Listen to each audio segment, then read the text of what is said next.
আসসালামু আলাইকুম। আশা করি আপনারা ভালো ছিলেন, সুস্থ ছিলেন। আম আসলে আর্টিকেল 5 থেকে 6 এ আসতে প্রায় মাস ২ এক লেগে গেল। যদিও জানি আপনারা আমার আশায় বসে ছিলেন না। আপনারা এগিয়ে যাওয়ার নিজের মতো করে এগিয়ে গেছেন। তো তারপরেও দুঃখ প্রকাশ করে নিচ্ছি আসলে ২ টা আর্টিকেলের মাঝখানে ২ মাসের গ্যাপ একটু দৃষ্টিকটু দেখা যায়। তো আমরা আ লাস্ট শেষ করেছিলাম আর্টিকেল 5 এ।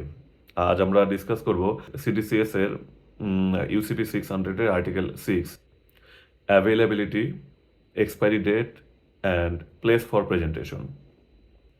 এখানে আমি ছোট্ট আমার মতো করে ব্যাখ্যার জন্য সুবিধার্থে ছোট্ট একটা আ সিনারিও দিয়ে ব্যাপারটাকে প্রেজেন্ট করি। ফর এক্সাম্পল আমার আর আপনার মধ্যে একটা লেনদেন। তো আমি আপনার থেকে কিছু আ সিম্পল ফর্মে সিম্পলিসিটির জন্য বলছি। আমি আপনার থেকে কিছু আ টাকা ধার নিয়েছি। এখন স্বাভাবিকভাবেই প্রশ্ন আসে যে এই টাকার রিপেমেন্টটা কিভাবে হবে? আপনি স্বাভাবিকভাবেই কিছু কোয়েশ্চেন জানতে চাইবেন যে টাকাটা কবে ফেরত দেব? আ কোথায় ফেরত দিব? আপনার বাসায় গিয়ে আমি ফেরত দিয়ে আসবো কিনা? বা আমার বাসায় এসে আপনার ফেরত নিতে হবে কিনা? বা আপনার ব্যাংকে দেবো কিনা, বিকাশে দেবো কিনা?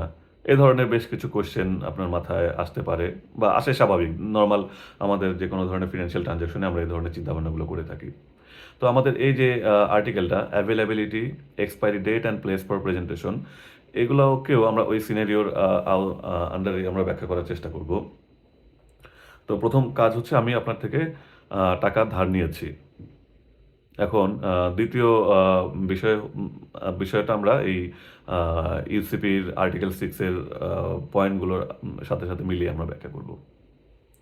তো আম UCP 600 article 6 availability, expiry date and place for presentation এর ১ম যেই পয়েন্টটা এ সেখানে বলেছে, "A credit must state the bank with which it is available or whether it is available with any bank."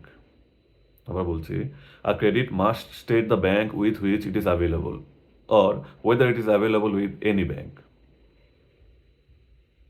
এখানে আরেকটা লাইনও আছে, "A credit available with a nominated bank is also available with the issuing bank."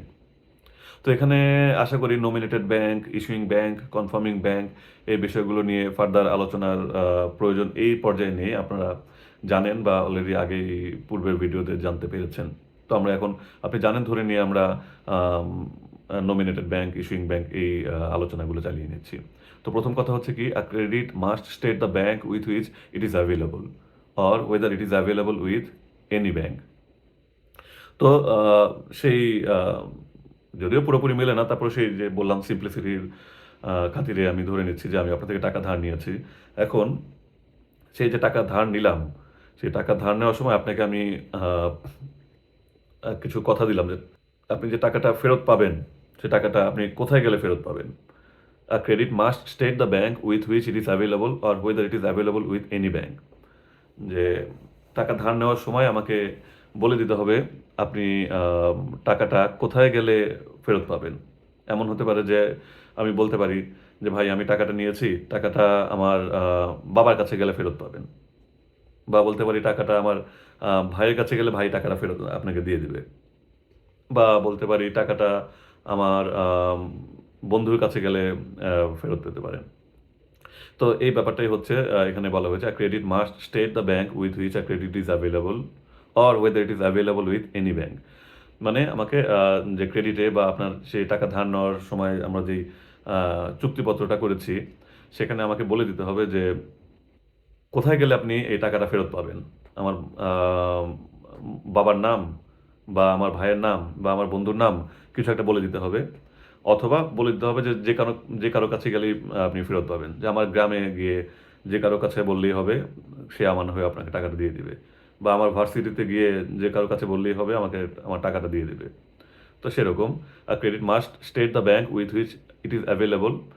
ক্রেডিটে এলসিতে আপনাকে বলে দিতে হবে যে ক্রেডিটটি আ কোন ব্যাংকের মাধ্যমে অ্যাভেইলেবল। মানে কোথায় গেলে সেই আ ক্রেডিটের আ স্বীকৃতিটা পাওয়া যাবে। অথবা whether it is available with any bank অথবা যেকোনো ব্যাংকে গেলেই হবে কিনা। Open or restricted nomination.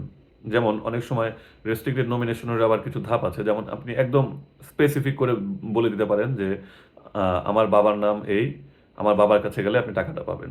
সেমভাবে বলা যায় যে the credit is available with only mercantile bank Motijheel branch, বা বলা যেতে পারে standard chartered bank Gulshan branch. তো এই ধরনের রেস্ট্রিকশন দিয়ে দিলে আপনি এই ক্রেডিটের অনার বা নেগোসিয়েশন যে কোনো কাজের জন্য আপনি আহ, শুধু ওই নির্দিষ্ট ব্যাংকে যেতে হবে বা নির্দিষ্ট ব্যাংকের নির্দিষ্ট ব্রাঞ্চে যেতে হবে। অথবা আপনি আরেকটু ওপেন করে দিতে পারেন, মানে নর্মালি আমরা যেটা দেখি, available with any bank in Bangladesh, available with any bank in Canada. তো এই ধরনের ক্ষেত্র হলে আপনার জন্য এটা ওপেন নমিনেশন। আপনি কানাডার যে কোনো ব্যাংকে গেলেই পাবেন, বা বাংলাদেশের যে কোনো ব্যাংকে গেলে অনার বা নেগোসিয়েশনের সুবিধাটা পাবেন। যেমন আমি বলে দিতে পারি যে আমার শুধু বাবার নাম না বলে বললাম আমার পরিবারের যে কোনো লোকের কাছে গেলেই হবে। অথবা বলে দিলাম আমার বন্ধু মহলের যে কারো কাছে গিয়ে বললেই হবে, আমার গ্রামবাসী যে কারো কাছে গিয়ে বললেই হবে। তো এখানে ব্যাপারটা আমরা আরেকটু ওপেন করে দিলাম। অথবা আপনি চাইলে এটাকে আরো ওপেন করে দিতে পারেন যে এনি ব্যাংক ইন বাংলাদেশ না, এনি ব্যাংক। তাহলে সে শুধু বাংলাদেশ না, বিশ্বের যে কোনো ব্যাংকে গিয়েই এটাকে অনার বা নেগোশিয়েট করে নিতে পারবে। তো এই ফিল্ডটা অবশ্য থাকে আমাদের সুইফটের field 41A, available with, available by. সেখানে আপনার মেনশন করা থাকতে হয় যে ক্রেডিটটি কোথায় অ্যাভেলেবল, কিভাবে অ্যাভেলেবল। তো আমরা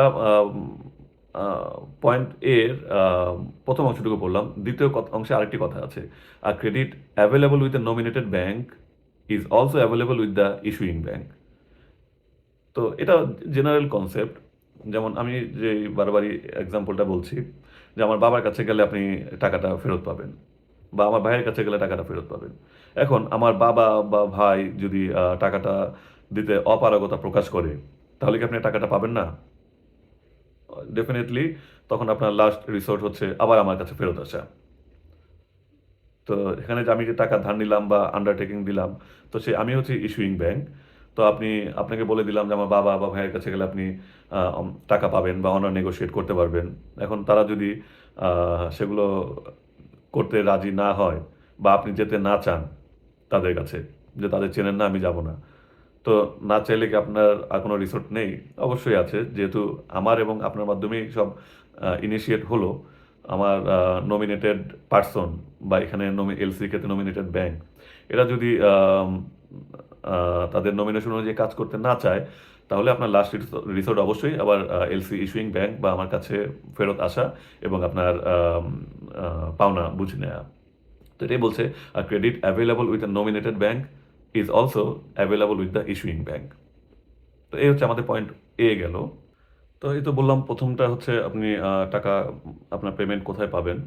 আম, আমার বাবার কাছে না ভাইয়ের কাছে?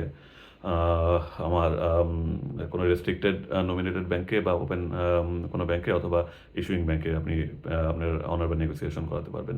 দ্বিতীয় পয়েন্ট হচ্ছে পয়েন্ট বি, আপনি মোড অফ পেমেন্টটা কীভাবে, আপনি কীভাবে পেমেন্টটা পাবেন? টাকা কি ধার নেওয়ার ২ দিন পরেই পেয়ে যাবেন? সকালে ধার নিয়ে অনেক সময় হয় না যে সকালে ধার নিলাম, আপনি রাতেই পেয়ে যাবেন, অথবা নিলাম পরের দিন পেয়ে যাবেন। আবার অনেক সময় হয় যে আমরা ধার নিলাম, বললাম যে ভাই টাকাটা আমি বেতন পেলে দেবো, বোনাস পেলে দেবো, আ ২ মাস পরে ইনক্রিমেন্ট আছে, ইনক্রিমেন্ট পেলে দেবো। এ ধরনের অনেক থাকতে পারে। তো এখানেও তেমনি যে এলসির 41A ফিল্ডের যে অ্যাভেলেবল উইথ, অ্যাভেলেবল বাই। তো সেই অ্যাভেলেবল উইথ তো আমরা আলোচনা করলাম। এখন সেই অ্যাভেলেবল বাই যে আপনি কিভাবে পেমেন্টটা পেতে পারেন। তো এখানে ৪ টা অপশন আছে: side payment, deferred payment, acceptance or negotiation. তো ব্যাপারগুলো আপনি অলরেডি জানেন। সাইড পেমেন্ট ব্যাপারটা হচ্ছে আপনি ডকুমেন্ট প্রেজেন্ট করবেন। কমপ্লাইং প্রেজেন্টেশন হলে আপনি সাথে সাথেই বা উইদিন 5 ব্যাংকিং ডেজের মধ্যেই আপনি টাকা পেয়ে যাবেন। আর অ্যাকসেপ্টেন্স বা ডেফার্ড পেমেন্ট আন্ডারটেকিং এর ব্যাপারটা হচ্ছে অনেকটা এরকম। ডকুমেন্ট সাবমিট করবেন, কমপ্লাইং প্রেজেন্টেশন হলে ব্যাংক আপনাকে একটা ফিউচার ডেট বলবে যে হ্যাঁ, সব ঠিক আছে, তুমি ফিউচার অমুক তারিখে পেমেন্ট পাবে এবং ওই ডিউ ডেটে গিয়ে আপনি পেমেন্টটা বুঝে নেবেন।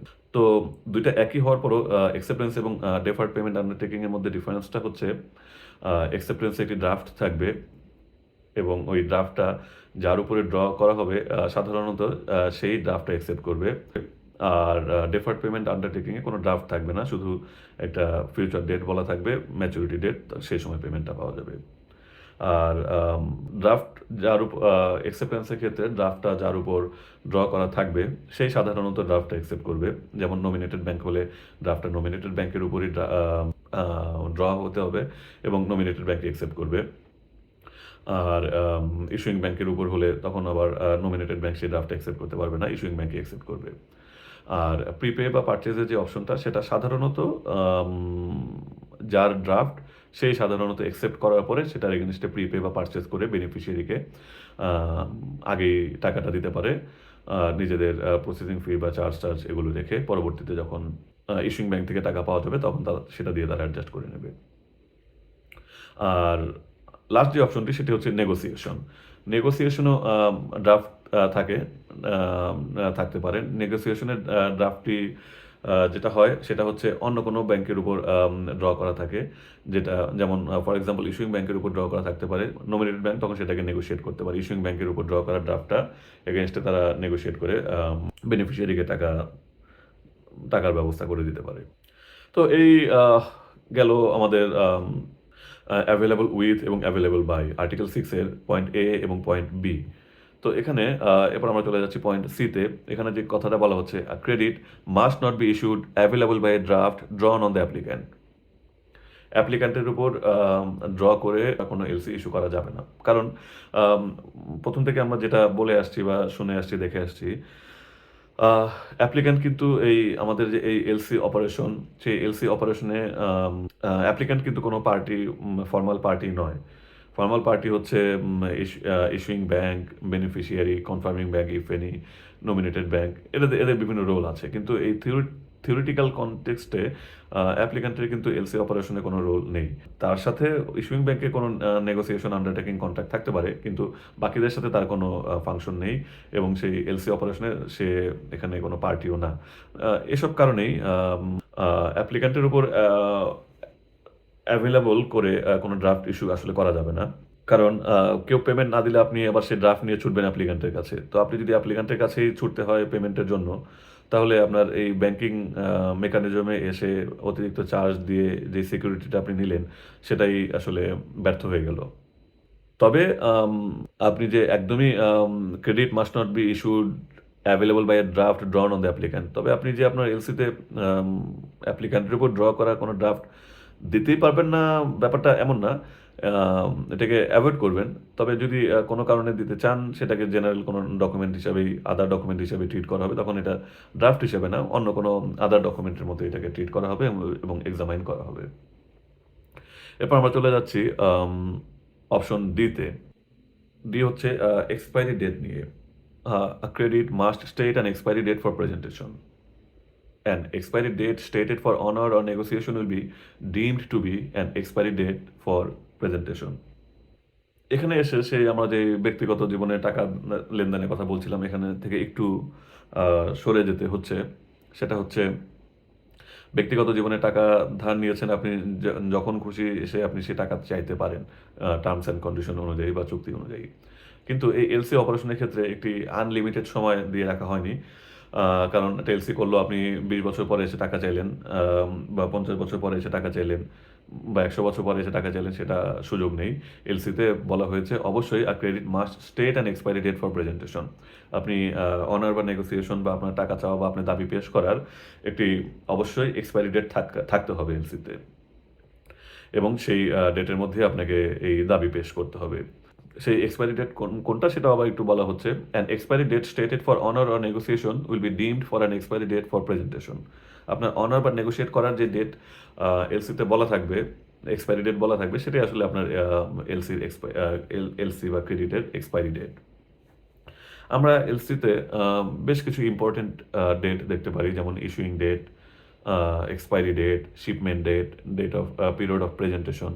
তো এই ডেটগুলোই এই ডেটগুলোর মধ্যে সবগুলো ডেটই ইম্পর্টেন্ট এবং এখানে যে ডেটটার কথা বলা হচ্ছে তা আমরা এলসি 31D ফিল্ডে যে ডেটটি মেনশন করি 31Dতে যে ডেটটি মেনশন করি সেই ডেটটির কথা এখানে বলা হচ্ছে এবং আপনার দাবি পেশ করার যে সময়টা তা হচ্ছে এই 31Dতে যেই ডেটটি থাকবে তার মধ্যেই কিন্তু আপনাকে পেশ করতে হবে।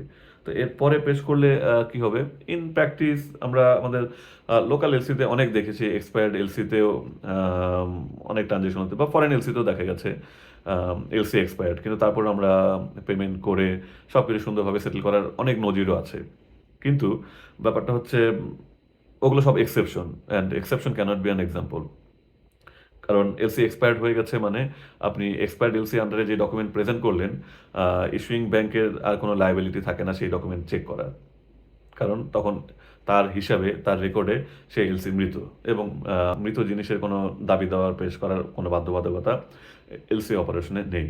কাজেই এলসিতে অবশ্যই একটি এক্সপায়ারি ডেট থাকতে হবে এবং সেই এক্সপায়ারি ডেট হচ্ছে অনার বা নেগোসিয়েশনের এক্সপায়ারি ডেট এবং এর মধ্যে আপনাকে আপনার দাবি দেওয়া পেশ করতে হবে বা কোনো কারণে যদি আপনি এই সময়ের মধ্যে দাবি দেওয়া পেশ করতে অপারগ হন, তাহলে বেটার হচ্ছে আপনি এই এক্সপায়ারি ডেটের আগে এলসি অ্যামেন্ডমেন্ট করিয়ে ডেট বাড়িয়ে নেবেন এবং সেই বর্ধিত ডেটের মধ্যে বাকি কাজ করার চেষ্টা করবেন। 2 হচ্ছে the place of the bank with which the credit is available is the place for presentation. যেখানে আপনার বলা থাকবে যে ক্রেডিট অ্যাভেলেবল মার্কেন্টাইল ব্যাংকের মাধ্যমে, ক্রেডিট অ্যাভেলেবল এইচএসবিসি ব্যাংকের মাধ্যমে, তাহলে ওইটাই হচ্ছে আসলে আপনার place for presentation. The place for presentation under A credit available with any bank is that of any bank. Same কথাই, যেমন আগেরটা যদি রেস্ট্রিক্টেড নমিনেশন থাকে যে আপনার এইচএসবিসি ব্যাংকের মাধ্যমে ক্রেডিট অ্যাভেলেবল, তাহলে এইচএসবিসি ব্যাংকের সেই নির্ধারিত ব্রাঞ্চই হচ্ছে আপনার প্লেস অফ প্রেজেন্টেশন। যদি বলা থাকে এনি ব্যাংক ইন বাংলাদেশ, তাহলে বাংলাদেশের যে কোনো ব্যাংকই হচ্ছে আপনার সেই প্লেস ফর প্রেজেন্টেশন। যদি বলা থাকে অ্যাভেলেবল ইন এনি ব্যাংক, তাহলে বিশ্বের যে কোনো ব্যাংকে আপনার হচ্ছে সেই প্লেস ফর প্রেজেন্টেশন। আর সে পরের যে লজিক্যাল কথাটা, a place for presentation other than that of the issuing bank is in addition to the place of the issuing bank. এটা হচ্ছে অবশ্য জেনারেল কথা, কারণ আপনার ক্রেডিট যেখানেই অ্যাভেলেবল থাকুক না কেন, রেস্ট্রিক্টেড নমিনেশন থাকুক, ওপেন নমিনেশন থাকুক, যেখানে যাই থাকুক না কেন, আপনি যখন আপনার দাবি আদায় করতে পারলেন না, অধিকার আদায় করতে পারলেন না, আপনার লাস্ট রিসোর্ট অবশ্যই ইস্যুইং ব্যাংক, আপনি ইস্যুইং ব্যাংকের কাছে যেতে পারবেন। এখানেও তাই বলা হয়েছে, প্লেস ফর প্রেজেন্টেশন যেখানে যাই বলা থাকুক না কেন, আপনি আলটিমেটলি ইস্যুইং ব্যাংকের কাছেও যেতে পারবেন। তো এটাই বলা হচ্ছে যে আপনার যেখানে অ্যাভেলেবল উইথ যদি যে ব্যাংকগুলোর কথা বলা হচ্ছে সেগুলো হচ্ছে ইস্যুইং ব্যাংক প্লাস আরও অ্যাডিশনাল আরও আপনার কিছু প্লেস ফর প্রেজেন্টেশন। যদি সেসব জায়গায় যেতে পারেন, ডাইরেক্ট ইস্যুইং ব্যাংকের কাছে চলে আসতে পারেন। কাজে অন্য একটা ব্যাংকের কথা বলা মানে হচ্ছে in addition to the place of issuing bank. আপনার একটা বা দুইটা ব্যাংকের কথা যেখানে বলা হলো সেটা হচ্ছে ইস্যুইং ব্যাংক প্লাস আরও সেই একটা দুইটা জায়গায় আপনি প্রেজেন্ট করতে পারবেন। এরপর article 6E, except as provided in sub-article 29A, a presentation by or on behalf of the beneficiary must be made on or before the expiry date. এখানে এক্সেপ্ট কি প্রোভাইড বলেছে, আর্টিকেল 29A বা কি, এগুলো আর পরে আসছি। মূল কথা হচ্ছে আপনাকে যেহেতু একটি এক্সপায়ারি ডেট বলা আছে বা থাকতে হবে, অবশ্যই আপনার প্রেজেন্টেশন বা আপনার দাবি দাওয়া পেশ করতে হবে সেই এক্সপায়ারি ডেটের আগেই। যেহেতু এক্সপায়ারি ডেট দেয়া আছে, এলসিতে অবশ্যই এক্সপায়ারি ডেট থাকতে হবে এবং পরের পয়েন্টে বলছে অবশ্যই আপনাকে সেই এক্সপায়ারি ডেটের আগেই প্রেজেন্ট করতে হবে। তো এগুলো সবই লজিক্যাল কথা। এক্সপায়ারি ডেট আছে মানে এক্সপায়ারি ডেটের আগেই প্রেজেন্ট করার কথা, বিশেষ কোনো কথা না। বিশেষ যেটুকু হচ্ছে এখানে আবার বলা আছে আপনার except as provided in sub-article 29A। এখন তাহলে আপনাকে আবার পেছনে ফিরে যেতে হবে, আপনার সাব-আর্টিকেল 29A তে কি বলা আছে। তবে এই এক্সেপশনগুলো বাদ দিলে জেনারেলি মনে রাখতে হবে প্রেজেন্টেশন ডেটের আগে আমাদেরকে প্রেজেন্ট করতে হবে। তো এটুকু জেনারেলি মনে রাখার পরে আমরা এক্সেপশনে চলে যাই।